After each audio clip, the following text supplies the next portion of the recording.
माथा घूम गया, अरे राम राम क्या नाम ले रहे, जय सच्चिदानंद जग पावन, ना तो सत्य का पता है। बोलो राधे राधे। अरे सत्य का पता होता तो झूठे मृग के पीछे भागते क्या, असत मृग के पीछे भागते क्या? क्या इनको इतना पता नहीं कि सोने के मृग नहीं हुआ करते भैया जंगल में? तो कहां सत रह गया भाई? ये इन्होंने तो असत मृग के पीछे भागे हैं भाई, तो सत कहां रह गया? और दूसरा लक्षण क्या है? चिद। चिद माने ज्ञान। अब बोलो अगर ये सर्वस्व होते, भाई ज्ञान चिद होता तो सर्वस्व होते, तो क्या इनको ये पता नहीं होता कि मेरी किशोरी जी, मेरी जो सीता जी कौन ले गया? अब तरवर से पूछ रहे हैं, पीपल से पूछ रहे हैं, खगमृग से पूछ रहे हैं, तो चिद भी नहीं है भाई। पता नहीं भोले बाबा को क्या हो जाता, लगता भांग कुछ ज्यादा चढ़ गई आज। बोलो जय सिया राम। देखो कथा के बीच में ये संजीवन बूटी है, नाम राम नाम की, तो राधे राधे सीताराम बोलते रहो, क्योंकि अगर तुम्हारे बोलना बंद तो हमारी कथा बंद। हाँ तो ज्ञान है नहीं, न सत का पता न चित का पता। रही बात आनंद, तो आनंद कहाँ भैया? तो विलाप कर रहे हैं, स्त्रियों की तरह रो रहे हैं, हे खग मृग हे मधुकर श्रेणी, और तुम देखी सीता मृग नहीं। इसका मतलब बाबा को भांग ज्यादा चढ़ गई है, ये सच्चिदानंद है ही नहीं, और सच में उन्होंने भगवान को भगवान माना ही नहीं। परिणाम क्या हुआ? संशय बैठ गया। अच्छा, माताओं का स्वभाव होता है, मन में अगर कोई विकल्प बात उठ जाए तो ज्यादा देर टिकती नहीं है। वो जब तक अपने एक दूसरे के पड़ोसन से या अपनी सखी सहेली से बता न दे महाराज, तब तक बीमार सी होने लगती है बेचारी। हाँ, तो मन में संशय उठ गया कि ये सच्चिदानंद तो नहीं भाई। अब बाबा ने क्यों प्रणाम किया, लेकिन मन में एक संशय और उठ गया कि भगवान त्रिभुवन गुरु तुम वेद बखाना, बाबा त्रिभुवन के गुरु हैं भाई, और ऐसे अरे कह रहे तू खैरों को प्रणाम करेंगे। अच्छा प्रणाम कर लो ठीक है, सच्चिदानंद कैसे कह सकते हैं? तो अब क्या करूं? तो बेचारी भगवान शिव से अपना मनोरथ कहा, सरकार आपने इनको प्रणाम किया, ये राजा के लड़के हैं, अब आप उनको सच्चिदानंद बनाए घूम रहे हो। बोलो राधे राधे। ये ठीक नहीं है। भगवान शिव ने खूब समझाया, तो जब तक लीला नहीं संपन्न हो तब तक वो दौड़को चाची बन के घूमेगा। कोई राम जी बन गया, कोई रावण कुंभकर्ण आदि बन गए, तो भगवान शिव समझाने लगे, देवी अरे उमा ये मेरे आराध्य हैं, तो सरकार ये इस प्रकार कैसे दिखाई पड़ रहे हैं? पूरे लीला कर रहे हैं, राम लीला चल रही जंगल में। अब लीला के बीच में तुम कहो भैया तो कम से बनने लगा कंस। अरे तो मेरे बगल में पड़ोसी है, मेरे बगल में खाए, मेरे बगल में पिए, मेरे बगल में रहे, ये कंस कब से तो बन गया? तो भैया वो वास्तविक कंस नहीं है, वो तो अभिनय का कंस है, जो अभिनय दिया गया। बोलो राधे राधे। तो जब ये लीला करने पर उतरते हैं ना, तो बड़े बड़े ब्रह्मादिक देवता, अभी इसी भागवत में 10वें स्कंद में ब्रह्मा जी दर्शन करने आए कन्हैया का, और कन्हैया और 2 कदम आगे। राम जी तो बेचारे बड़े सीधे सच्चे हैं, जहां खड़े होंगे बिल्कुल सीधे, और श्याम जी हमारे न इनका चलना सीधा, न खड़ा होना सीधा, चितवन टेढ़ी अलके टेढ़ी, लीलाएं सिर्फ टेढ़ी दुनिया भर की, किसी का चीर चुराया, किसी का चीर बढ़ाया। बोलो राधे राधे। हाँ, ये 2 कदम आगे। और जब जाने कन्हैया की ब्रह्माजी दर्शन करने मोकू आवे, तो एक लीला और कर दी, अपने जो साथ के सखा मंडली है उनका जूठा मूठा खाने लगे। वाह सीतामा पारे मधुमंगल, भाई तेरी मैया ने बहुत चोखो सो भोजन बना के भेजो, लेकिन मोकू ना खिला हिला झूठो। अरे तो क्या बात है, हम तो सब संगी साथी हैं, इनमें झूठ होता जो की क्या बात, वो तो खिला दे। अब बोलो मधुमंगल के मुख का त्रास जबरदस्ती बाहर निकाल के खा रहे हैं। ब्रह्मा जी ने कहा वाह ये परमात्मा।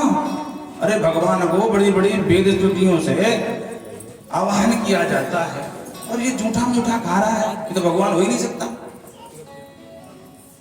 बोलो राधे राधे। अब ब्रह्मा जी चक्कर में पड़ गए। देखो हमारे आपके तो एक शीश है, ब्रह्मा जी के 4 सिर है महाराज। जब 4 सिर वालों की ना चले इनको पहचानने में, तो हम सब तो एक शीश वाले हैं, हमारी कहाँ चले। तो माया मोहिता सर्वे हैं, सब इनकी माया से भी मोहित है। वस्तुतः देखा जाए तो भगवान का ये जो 3 लक्षण बताए हैं, ये स्वरूप लक्षण है।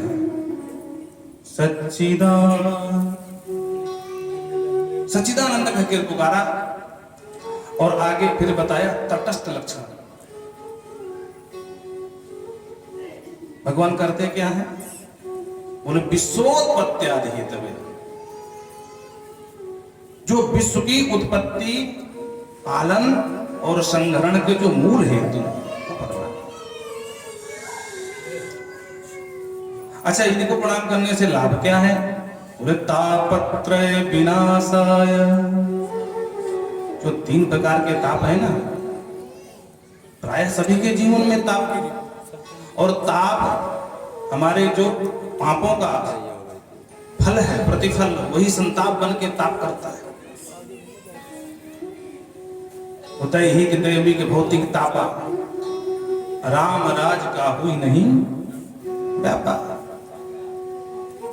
तो अगर ये 3 तापों से बचना हो तो श्री कृष्ण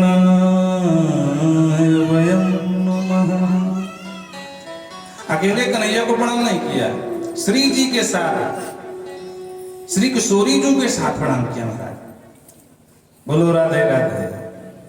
क्योंकि श्री राधा जी के बगैर हमारे श्याम जी आधे हैं, जैसे राधे श्याम है, और राधे श्याम में राह हटा दो, क्या बचा? आधे श्याम। बोलो राधे राधे। हाँ, तो भगवान की जो आराधनीय शक्ति है, कुछ रसिक संत तो कहते हैं कि हमारे राम जी ही राधा माधव बन करके आ गए। राम माने राम, अम्मा माने माधव। बोलो राधे राधे। तो दोनों राधा माधव, हमारे राम जी सरकार ही वृंदावन में जाकर के राधा माधव बन करके उपस्थित हुए।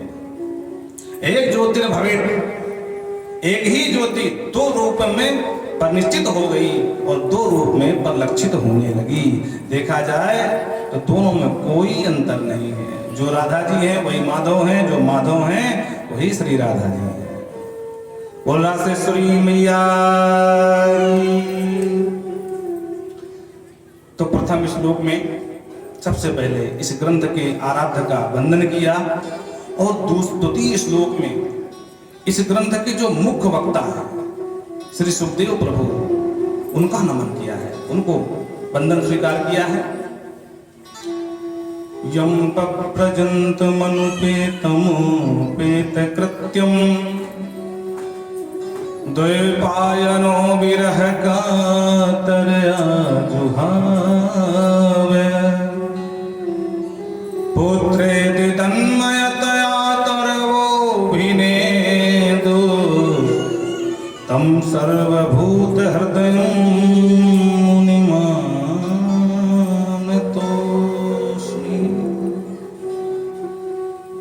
अंत में कहते हैं सर्वभूत हृदय सम्राट वीतरागी परम सन्यासी श्री व्यास नंदन प्रभु श्री सुखदेव जी के चरणों में हम बारंबार प्रणाम करते हैं। कहते हैं ऋषियों, ये जो श्रीमद् भागवत ग्रंथ है, ये नैमिषारण्य की पावन भूमि से प्रादुर्भूत हुआ है। सूत जी इसके प्रमुख रूप से वक्ता के रूप में बताया, और 88,000 ऋषियों को सूत जी ने सुनाया नैमिषारण्य की पावन भूमि में। और सूत जी के माध्यम से हमें और आप सबको ये बोल सुखदेव भगवान की। वाह भैया, भाव का भूखा हूं मैं, भाव ही रसार है, और भाव से भजले प्यारे तो भाव से बेड़ा पार है। तो कहते 88,000 ऋषियों को सुना करके और आप हम सबको जो ये कथा सुलभ है इस सूत जी के द्वारा यहां तक पहुंची है। एक दिन की बात 88,000 ऋषियों ने सूत जी को नमन किया, प्रणाम निवेदित करते हुए अपना मनोरथ व्यक्त किया। नैमिषे सूतमासीना मभिवाद महामतिम कथामृतरस स्वाद कुशलः सौनको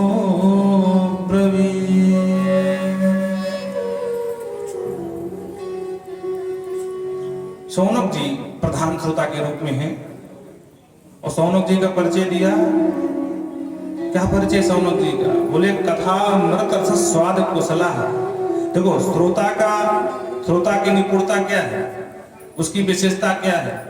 जो कथा सुनने में परम प्रवीण हो, परम पटु हो, दक्ष हो, बुद्धिमान हो, चतुर हो, टैलेंटेड हो। बोलो राधे राधे। आधुनिक भाषा भी प्रयोग करना पड़ता कभी कभी। श्रोता के लक्षण, अब वक्ता कैसा हो तो वक्ता का लक्षण बताया महामतिम। वक्ता को महामति की संज्ञा दी, क्योंकि अद्भुत ज्ञान का भंडार है ये ग्रंथ। भागवते परीक्षा, श्रीमद् भागवत की कथा में परीक्षा हो जाती है वक्ता कितनी गहराई का है, क्योंकि भागवत का ग्रंथ सरल नहीं है। हाँ, ये अलग बात है कि आजकल आधुनिक युग में आधुनिक व्यास तैयार हैं जो रट्टा मार के चले आते हैं और वही जो कुछ याद रहा सुनाते गए। अब बुरा मत मानना, पर कुछ वक्ता तो ऐसे हैं कि पूरी कथा महिलाओं के ऊपर बोल जाते हैं। वही चूल्हा चौका बर्तन की बात है और वही उनके श्रृंगार सजने संवरने की पूरी वही सब घुमा फिराकर पूरी कथा समाप्त कर देंगे। श्रीमद् भागवत का एक श्लोक भी नहीं बोलते और लोग खूब तालियां बजाते हैं। बोलो राधे राधे।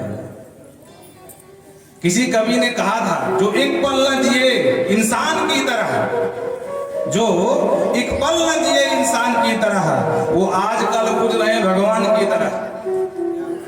वो आजकल पूज रहे भगवान की तरह। दुनिया को देते उपदेश शांति का, दुनिया को देते उपदेश शांति का, और भैया खुद लड़ रहे पहलवान की तरह। खुद लड़ रहे हैं पहलवान की तरह। धन की बदौलत और मीडिया के प्रभाव से पूरी दुनिया में छाए हैं तूफान की तरह। पूरी दुनिया में छाए हैं तूफान की तरह। और टीवी के खुलते खुलते हैं संत।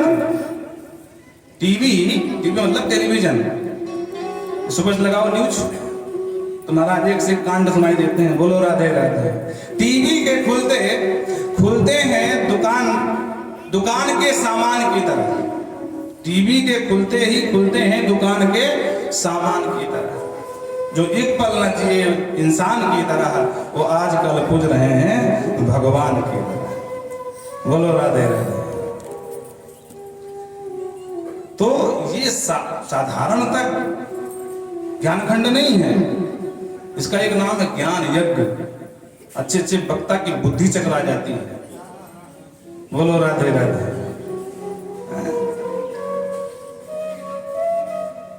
जो गुरुकुल परंपरा से बैठ करके अपने गुरु के चरणों में सांगोपांग विधि से भागवत का अध्ययन नहीं किया होगा, वो आपको भागवत सही से नहीं सुना सकता।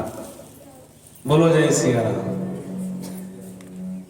कहते हैं ऋषियों, आज सौनक जी ने सूत जी से कुछ प्रश्न पूछे।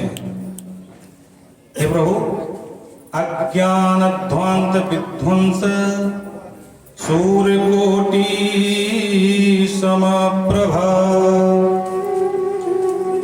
सूताख्या हि कथासारं मम कर्ण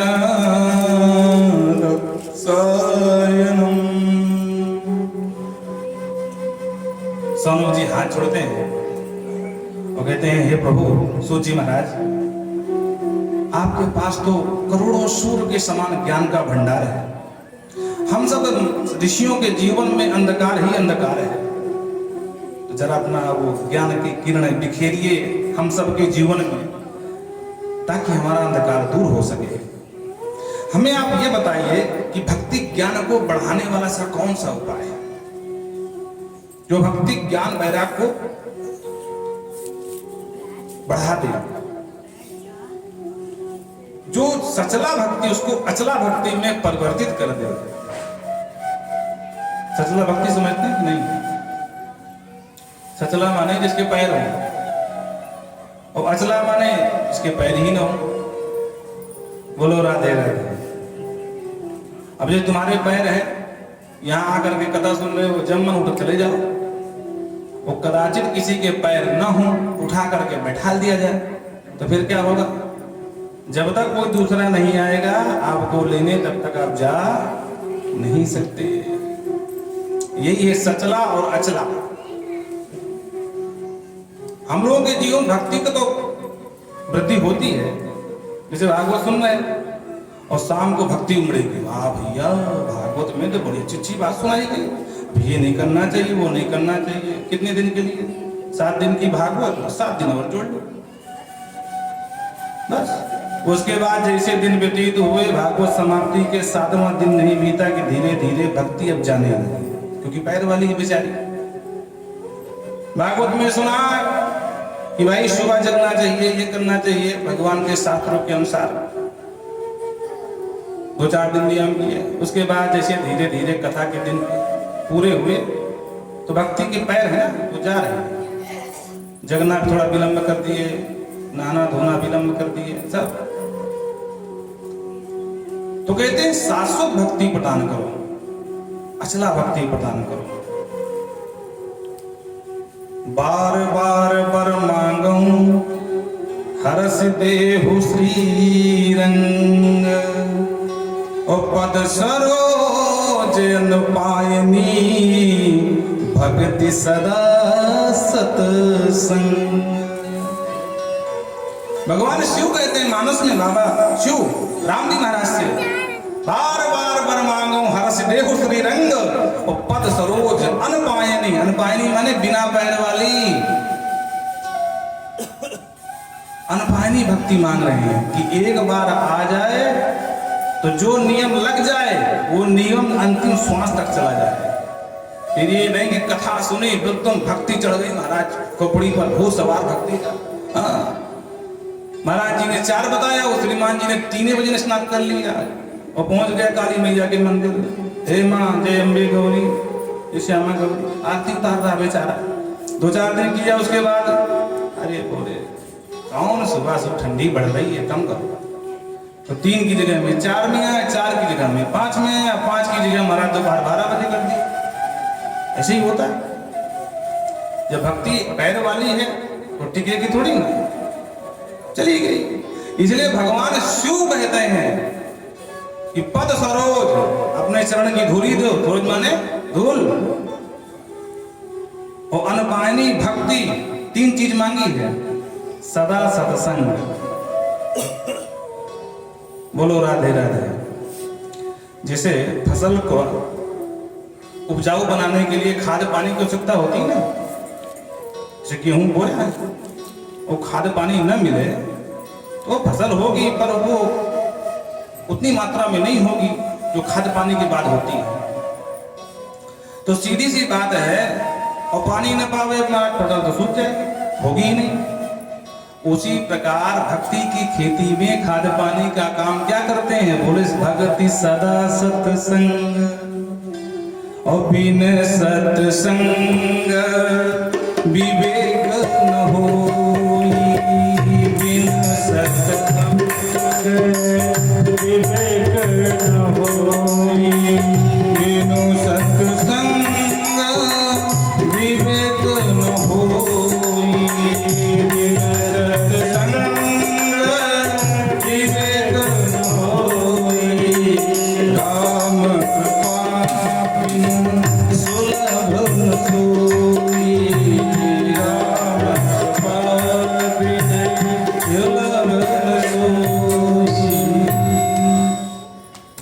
सत्संग क्या है? बोले खाद पानी महाराज भक्ति की खेती का, क्योंकि हम आपको भागवत सुनाए, खाद पानी बराबर डाले, अब अंदर से जो भक्ति की फसल है तीव्र गति से बढ़ने लगी।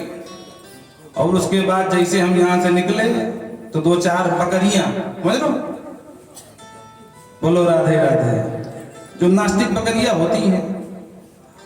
अच्छा, बकरी का स्वभाव होता है महाराज, भले ही खूब पेट भरा, पर उसका स्वभाव होता है कि हरियाली दिखी नहीं कि मुंह मारा नहीं। बोलो जय सिया राम। हाँ, एक बड़ी हास्यप्रद कथा है, याद आके सुना देते हैं, ज्यादा चुटकुला सुनाते नहीं है, क्योंकि कथा से ही फुर्सत हमको नहीं है, चुटकुला कौन सुनाता, पर याद आके छोटी सी सुना दे रहे हैं।